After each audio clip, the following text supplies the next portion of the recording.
You are listening to the Motherhood Unstressed podcast, and I'm your host, Liz Carlisle. Thank you so much for tuning in. I am so glad you're here as always. And if this is the first time that you've ever tuned in, welcome. And you definitely picked a good show to get started on. In this episode, I am sitting down with Kelly Armatage. She's a globally recognized therapist and expert in the field of psychological trauma and behavioral transformation. Through her personal odyssey, Kelly has evolved into a beacon of healing, offering profound insights into navigating life's challenges. Now, this episode is all about how to dismantle limiting beliefs and behavioral patterns. What's going on in our subconscious, and how can we unpack all of that so that we can live really beautiful lives? I think that's always at the core of what this show is about. But our exploration doesn't stop there. We are diving into the intricate dynamics of mother and father wounds, and we're dissecting their profound impacts on our behaviors and relationships, how things that happen from ages 0 to 7, how it impacts the rest of our lives and all of our relationships if we don't bring in the self-awareness and deal with those issues and heal. So this is not your run-of-the-mill self-help spiel. You know this show better than that. This is a candid, no-nonsense discussion rooted in real experiences and tangible solutions, things Kelly's sharing that you can do today to start living a better life. So I hope you learn a lot and enjoy this episode with Kelly Armatage. Well, hello, Kelly. Welcome to the show. I'm so glad that you're here. Thank you for having me, Liz. It's an honor to be here. Yeah, so to get us started, like we always do on this show, I love the guests to provide a little bit of background about themselves to give us kind of a context, a bird's eye view of the events in your life that brought you to the work that you're doing, in your case, in becoming a cognitive behavioral therapist. Yeah, so I'm a trained counselor, coach, cognitive behavioral therapist. And I'm also the creator of an accredited therapy technique called A.S.K, which I train other therapists on. I was led to this work because of my own trauma. So I had a lot of childhood trauma, and then as a young adult, stuff like depression, breakdowns, panic attacks, toxic relationships, IVF issues, aligning with people with addiction issues. So I was just like, I got to a point, I think around 29, and I was like, I need to figure out why my life is like this. I need to learn as to why I'm having these patterns in my life, why I've had all of this trauma. And then I started to study to become a therapist. I mean, it took 5 years. And then I was in the Middle East at the time, and I opened my own clinic after getting my qualifications, and did a lot of healing on myself prior to that. But yeah, wanted to really learn about the mind and human behavior, heal as much as I could within myself, and then share my knowledge. I love that. That's it in a nutshell, really. Yeah. And do you think, what was the inner call that you were feeling? Was it in like a moment on the bathroom floor, or was it a cumulative thing where you were like, okay, this isn't working for me, and your objective mind was like, okay, what can I do to figure this out? Was it a long process, or was it overnight? I think the kind of rock bottom for me was I was in my second marriage and it was failing. And when you have a second marriage, you don't want it to fail. You want it to work. So it felt like such a failure for me. And I was kind of 29 at the time, 30 at the time. And I was just like, I've had 2 nervous breakdowns in my life. My childhood was difficult. I had depression, anxiety. My first marriage didn't work out. And here I am in my second marriage. I have to figure this out. I have to find out why my life is like this. And then I just went on this path of healing and learning. And I studied everything about the human mind, behavior. I did my qualifications. I read over 1,000 self-help books. I got top therapists and healers and coaches to work with me. I just became kind of addicted in a way to learning about patterns, behaviors, the human mind, and why humans do what they do, so that I could understand my own life and through that help others. I always had a natural empathy with people, kind of like a compassion and an empathy for people's struggles. And at the time I was a consultant in the Middle East for a car company, but as opposed to selling cars, I would go to the meetings and the CEOs would sit down and tell me all of their inner secrets. And then they'd say, oh, sorry, I shouldn't have told you that. And then I'd get up, and this just kept happening time and time again. And I thought, I need to be a counselor as opposed to a car consultant. and I was led to this path of being a healer, counselor, therapist, speaker. When you started school, was there a particular modality or a particular subject that clicked for you, that you were like, this was my childhood, or this was a pattern that I got from my mother or my father? Like, was there an aha moment when you were still learning? An aha moment about anything, about any issue that you were dealing with, maybe one that you didn't even know. Yeah, I just think there were many aha moments in that I would read something or study something and then connect it back to a childhood wound or, I think there were many aha moments, and there still are many aha moments, even with clients, in that we can link things back.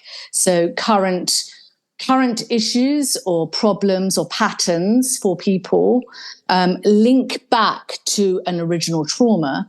And I think that can be very much an aha moment for an individual. And I've had many aha moments.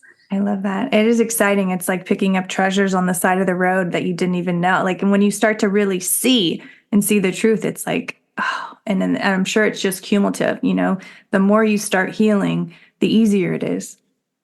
Absolutely. And it's a long journey. It's a lifetime journey, the healing journey, the self-love journey.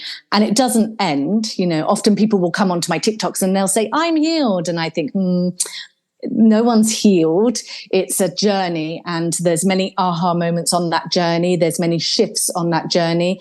There's times on that journey where you're stagnant, but it's a lifetime journey, and it's the only journey as far as I can say, really, for a person. If they want success, abundance, love, health, vibrancy, if all those great things that people want in their life, I think they have to embark upon this journey. And it's a cleansing of the mind, a cleansing of the heart, a cleansing of the spirit, a cleansing of the soul. I love that. So what would you say is the dominant reason that people come to you for therapy? I know it can be a myriad of issues, but what would you say is the one that you see the most?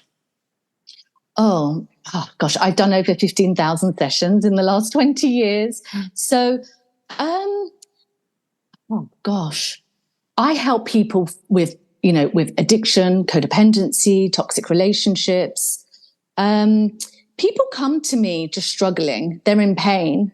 So, they could be in pain because they have a pattern in their relationships, or they're in pain because they have a pattern in their career.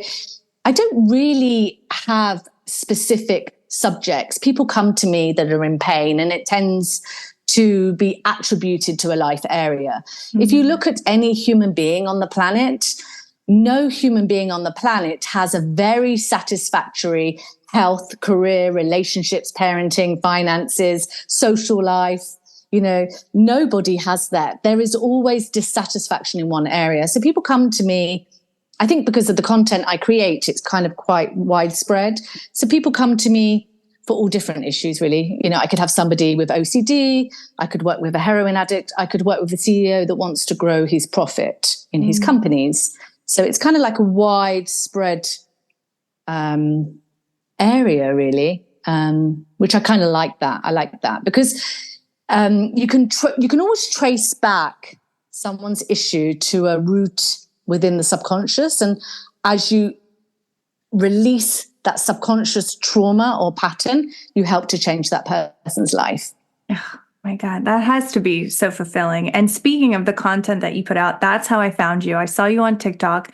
It was a video about mother wounds and father wounds. And I was like, nobody is talking about this. This is, I'm sure, affects most people in some way. And again, it's not in the mainstream yet. So I would love to talk about what are mother wounds and father wounds, and then how does that manifest in our behavior and in our relationships? Yeah, I think it's starting to be talked about, which is great, mother and father wounds. So, because I think if every human being on the planet can become aware of their mother and father wound and look to work on it, they are going to transform their life. So, a mother wound and a father wound is, if you imagine a baby, they are born full of love. They're untarnished. They're like an egg. They're like a hard-boiled egg, really. And they're from the fetus, really, from the womb and then outwards, little cracks start to happen to that egg that starts to shape the egg for their future. So a mother wound really is about a lack of mothering.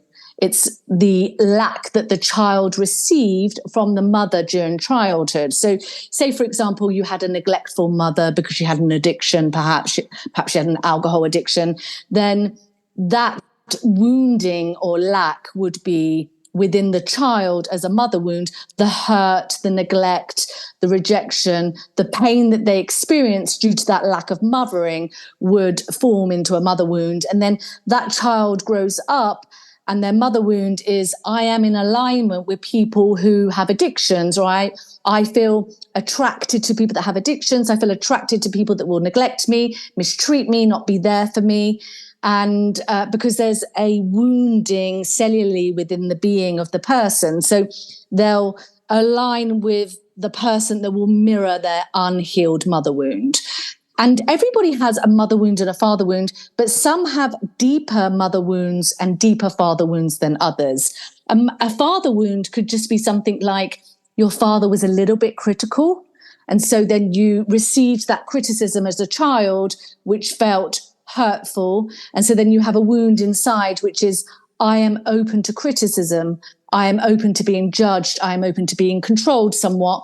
And then this child grows up and then they attract a friend in their teenage years and they come home and say, Mummy, my friend's always criticizing me and I don't like it. But that person's criticizing them because there's a wound there and it mirrors back that unhealed pattern.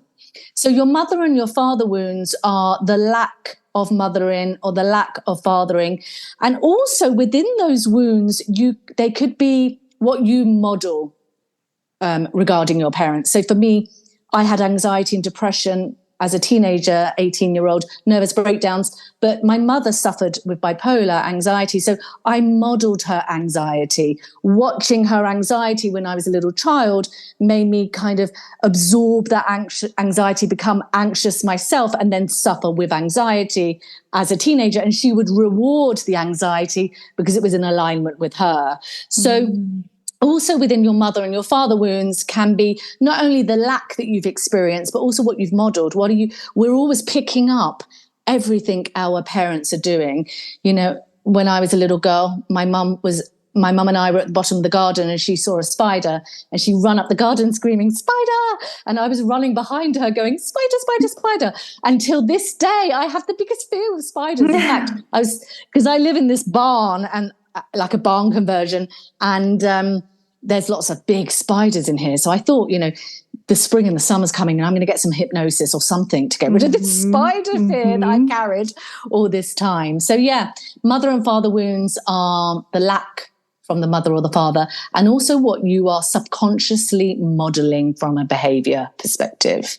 Wow. So that's so difficult. Anything that's subconscious like that, I feel like it takes a great lift to even bring in the self-awareness. Are there clues that the woman listening to this right now could maybe tap into? So even if you don't have access to a wonderful therapist like you, she can start to, understand a little bit better. Like maybe that's something.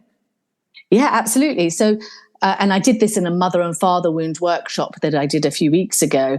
I said to every attendee in that workshop, I said, if you had a magic wand as a little girl, what would you have changed about your mum? What would you have made her more or less? So for me, because my mum had kind of trauma and issues, I would have loved my mum to be consistent, stable, secure, and loving. So that's my mother wound. I want her to be consistent, secure, loving, functional, healthy. And so that would be the mother wound of what I yearn to have in my relationships. And then you will notice what you wanted to change about your mother or your father. What would I change about my mother? What would I change about my father? You will notice it is the exact correlation that you would want to change about your husband or partner. You link this to any client, any individual, say to them, what would you change about your mum or your dad? Well, I would make them less critical. Okay. What would you change about your wife? I would make her less critical. You know, it's the wound that is mirrored within your relationships. And it doesn't have to be your intimate relationships. It could be the relationship with your boss. I would like my boss to be less critical, or, you know, it could be something within like a family member or a friend. But your unhealed mother and father wounds play out in your current relationships. And it is the one thing you didn't get as a child. Is what you lacked then, and you probably are lacking now in some way. But what people do with their mother and father wounds is they become, you know, also if they have picked up kind of a codependent behavior, which is I'm going to go fix everybody else but myself, is that because, say, for example, your father was very critical and then you've attracted a very critical husband, you may go in to try to fix and control his criticism, try to change his criticism and control, which is you trying to heal your unhealed father wound via fixing your husband. And it doesn't work that way. So those are the tips to identify your mother and father wound, and also what may you have picked up from your mother and father in a kind of detrimental behavior. You could also write that down, and then check where in your life you are trying to heal that via others, via changing or arguing or in conflict with others. Oh my gosh. This is a huge undertaking. This is huge. And I think you were so right how you said before, it's like, this is the work. This is the work that if you focus on this and you address these issues from year one, basically, then it changes everything else. It changes maybe what career you choose. If you want to change careers, it changes your relationships with everyone in your life. Everyone. I mean, this is massive stuff. Massive stuff. And you do this work, you will transform everything from your own self-esteem, your own healing, your relationships go from disrespectful to respectful, from dysfunctional to functional. You start to do this work, you will transform your life. This is why I love doing this work. I love it when I get emails. You know, I had an email just this morning from a client who had a schizophrenic stroke OCD daughter, and I showed her exactly what to do with her teenage daughter. She'd gone to all the psychologists and doctors and got all the wrong advice. She come to me and I told her what to do regarding non-enabling of her issue. And she sent me a message, and it's here. Just after one session, Kelly, we have made massive progress with my daughter. Can't wait to speak again. So yeah, I love doing this work because I love to see the changes in the world. I love to see people go from suffering to freedom. And do this work. A lot of people don't do this work until they get to pain. People need, if you watch my TED Talk, I've done a TED Talk on my Ask techniques. If you watch my TED Talk on YouTube, that talks about change and how most people create change when they've hit rock bottom, when they, you know, when they're on their like second heart attack and then they're looking at their health, or they're on their second bankruptcy and then they're looking at their finances, or they're on their third divorce and they think, oh, maybe it's my relationship behaviors. So, you know, do this work, but generally people will do this work when they hit pain, and pain is good because it makes you go, I need to change. Yeah. Suffering is good for others, but, you know, for yourself and others, because from the mud comes the lotus. We need to go to the mud first. That was one of my questions. I was like, trauma obviously is awful and terrible, but does it serve a purpose? And it sounds like it does, because that is the impetus to make positive changes to hard-driven behavioral habits. Yes. Trauma, suffering, pain is wonderful, because from that space, a person can go inwards and take accountability and start to change their patterns for less suffering. You know, it's like Nelson Mandela. He was in, you know, prison, being tortured, living on a hard concrete floor with a tiny blanket. And he studied philosophy, psychology, human behavior, spirituality, and, you know, was able to forgive those people that tortured him, and invited those guards to his ceremony in South Africa when he was made president. So, you know, and then Nelson Mandela died a legend. So from his pain, he grew and ascended and helped others. And I think we must look at trauma, pain, and suffering like this, because it is part of life. We're not going to be wrapped in cotton wool. We're not going to wrap our children in cotton wool. Even look at your children as any suffering or pain as being good for their awakening, good for their growth, good for their life. Pain, suffering, trauma is part of life, but taking some kind of accountability for what may be your part in it would help. And look, some people that are children or powerless over trauma, when I say this, somebody might say to me, yeah, but, a child didn't choose to be abused, for example. But I would say to that, no, they were powerless over that and they were a victim to that. But at some point, they have to look to release that trauma to go forward. Trauma, pain serves a purpose in that it hurts you to awaken you. It hurts you to make you strong. It hurts you to make you grow. The lotus does come from the mud. There's no way I'm helping millions of people if I hadn't gone through 2 car accidents, 2 nervous breakdowns, 2 divorces. I lost a baby, did 4 years of IVF, lost my mother to alcoholism. I've gone through that to be in pain, to transcend it, to then be able to help others. So trauma, suffering, pain is a part of life, and we must not resist it, but embrace it for the growth. Again, such a hard task, but the end result, even just along the journey, along the road, is so worth it. What would you say to people who are beginning this journey and they're hitting a little bit of reticence because those in their lives, maybe their parents or, people in their lives who have abused them in the past in some form or fashion, aren't taking any of the ownership? They're doing all this work, this inner work, and the people that they're communicating and they're trying to heal with are like, well, I don't know what you're talking about. I don't even remember that. Well, a lot of us, I'm Generation Z, is it? I'm not sure if it's X or Z, these generations. A lot of us have parents that were, my parents were post Second World War. So they were like, my mum was one of 9. My dad was one of 9. Yeah. They were like struggling for food back then, so they have their own trauma. They have their own limitations as children. They've gone through their own suffering. Generations before us didn't do mental health. They didn't, they got put in a nut house, a psychiatric unit if they had mental health issues.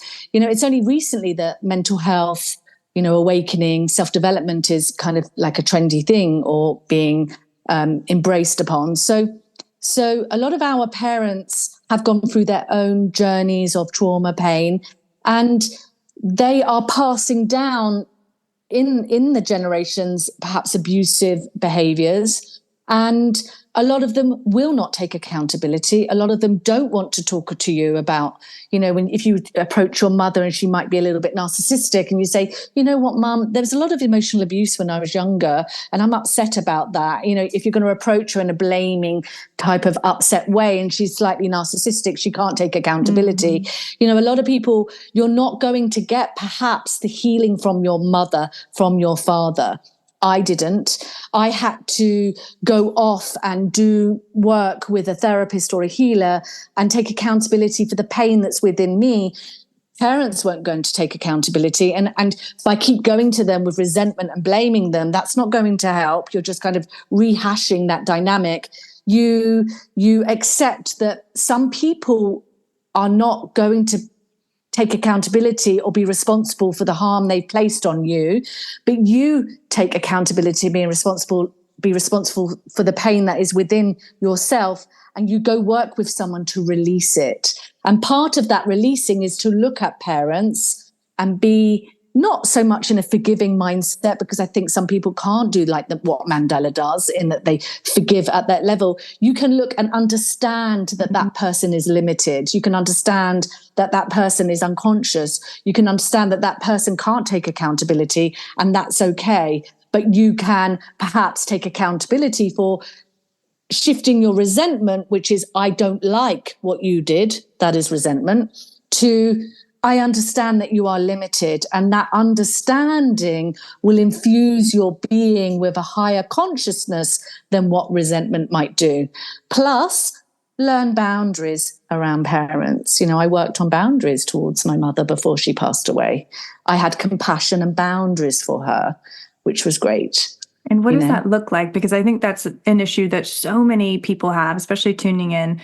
What do healthy boundaries look like? Not being someone who's cold or completely cut off from someone, but different. There's a difference in how you interact. Yeah. So I think it's really good for human beings to have like a centered energy around everybody in the world.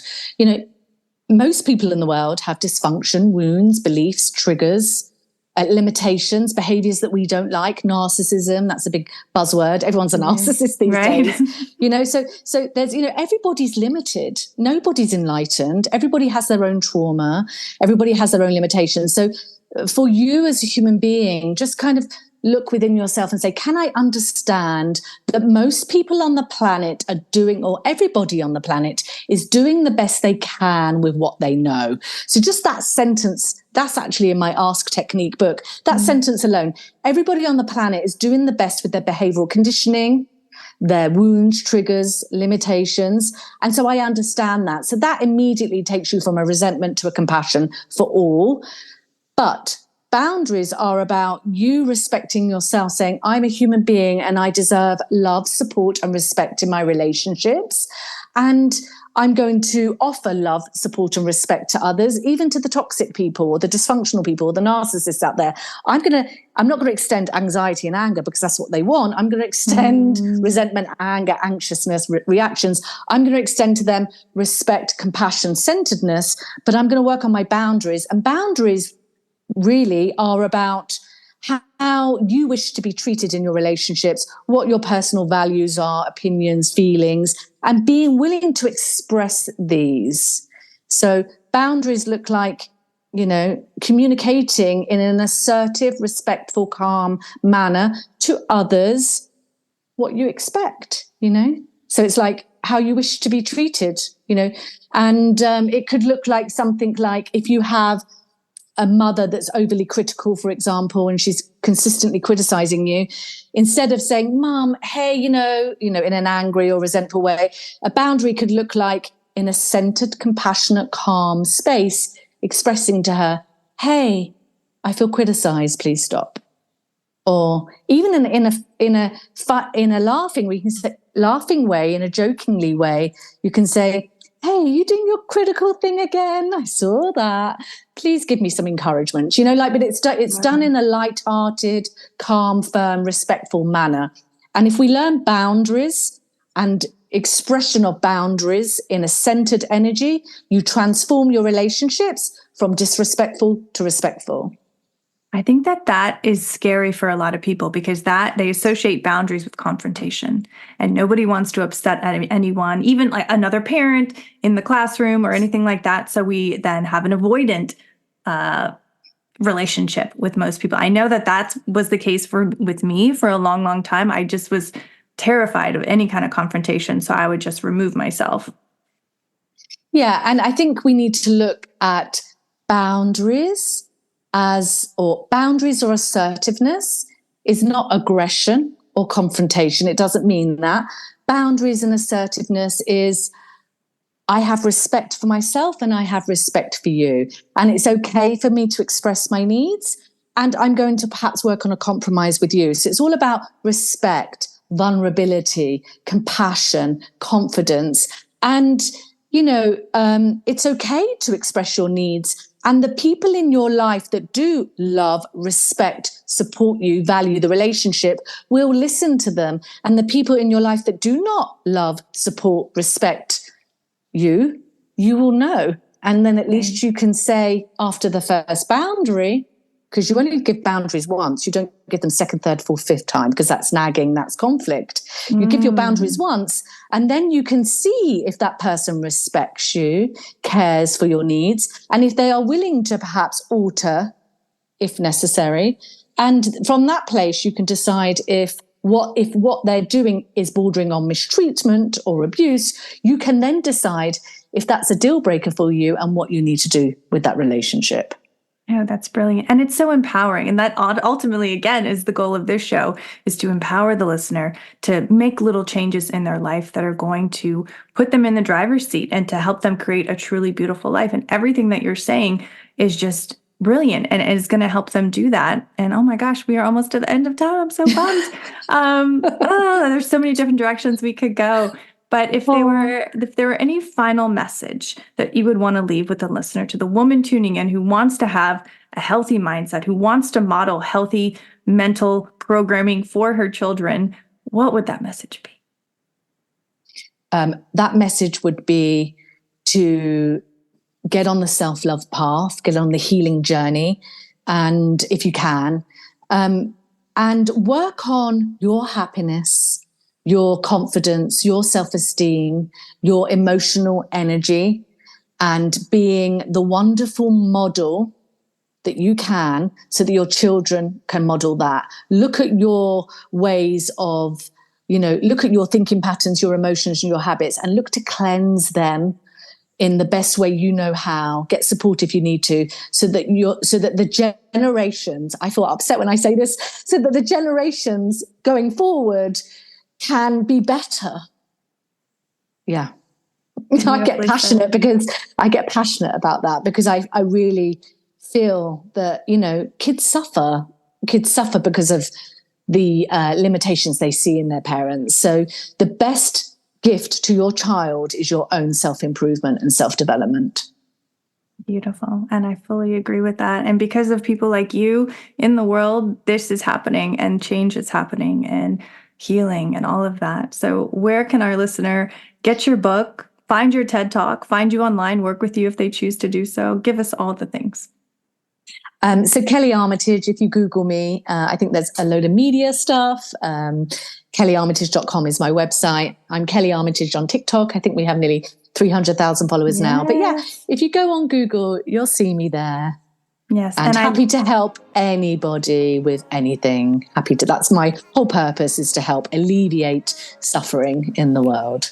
And you're doing that. And especially in a venue like TikTok, where you do these brilliant drawings as you're explaining these kind of complex psychological theories, like you're getting the message across in such a concise and a I don't know, straight to the brain kind of way where it's understandable for people of all ages. No, I think it's so great. And I'm not glad for your personal trauma, but I'm glad that you're using it for good and for the light. So thank you for everything that you're doing. Thank you so much, Liz. It's been an honor to be here, and thank you for having me on your lovely podcast. Absolutely. You have been listening to the Motherhood Unstressed podcast, where we navigate the beautiful chaos of motherhood together. For more inspiration and insights, please visit our website at motherhoodunstressed.com, or you can visit me on social at motherhoodunstressed. Remember, you are not alone in this journey. Until next time, stay unstressed, empowered, and embrace the joy of motherhood. Take care, and I'll catch you on the next episode.